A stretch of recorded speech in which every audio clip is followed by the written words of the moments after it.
Just out doing some scope testing today. Does your scope track? Well, you probably have no clue whether it does or not. The internet says the SWFA Super Sniper is the cheap yet gold standard of tracking. Well, is it really? Right out there is a tall target at a tape measured 100 yards. That's where I always put it. I've checked it before with a actual tape measure. Okay. In my scope testing fixture, we are testing the amount of tracking. Let's see if I can get an image in here. The sun's at my back. It's pretty hard. Oh well. Anyways, there, you can barely see it in there. Anyways, what do I think? I've had this scope. I bought it for a load development scope.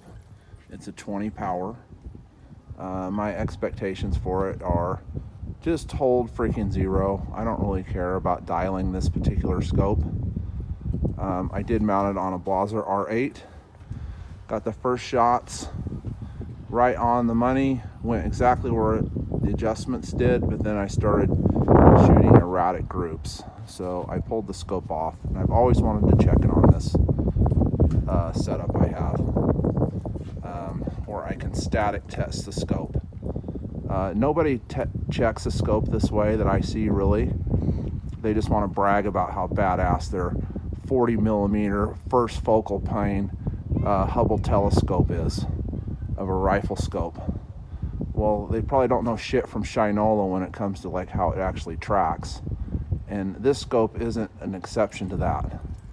Right now I'm seeing about a 3/4 of a minute error over the course of 20 MOA. That's more than I would like to see. I would like to see that down to a click at most, or maybe 2 clicks. Night Force does it. Huskamaw did it. This scope doesn't do that. I'm also seeing about a half MOA of reticle shift as I dial down that way, which indicates a canted reticle, a little bit of cant. Now, I'm not going to get heartburn over this because I don't think this is a scope that most people like would dial anyway. Maybe they would. I just wanted to shoot groups at 200 yards. But it does shine light on, well, what is your scope doing? There's no real way to check it unless you static check it. The truth is your rifle is not going to be accurate enough to really be able to tell whether it's 3 clicks off or 1 click or no clicks or anything. So people like to, the group mentality likes to attack me for some of the things I say. But you know what? I really don't give a shit. I test my scopes. Any scope I put on a rifle that I give a crap about actually hitting something at distance, I put it on this fixture. And I actually test to see what the hell the scope does. Because unless you do that, you don't know. I found Vortex PST2. I found 3/4 of MOA of reticle shift on those with 2 out-of-the-box samples. These scopes aren't squared away like you might think they are.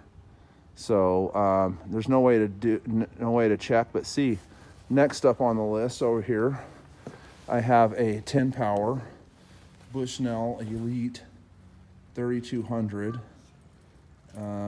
fixed 10 power. They no longer make these scopes. I picked this up on a local classified site. I think I paid $60 for it, shipped to my house.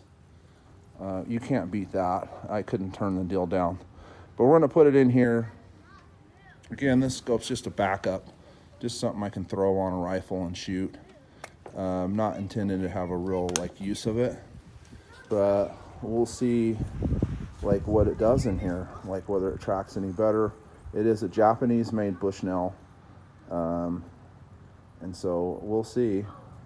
But these super snipers, I've only ever owned one. Well, I've owned a couple of them, but one of them I sent back because I hated the reticle. But you know, I just don't haven't owned enough of them to give a good sample of how they operate and what they do. But we're certainly going to check it out and see what the hell's up, and not just take the internet groupthink on it.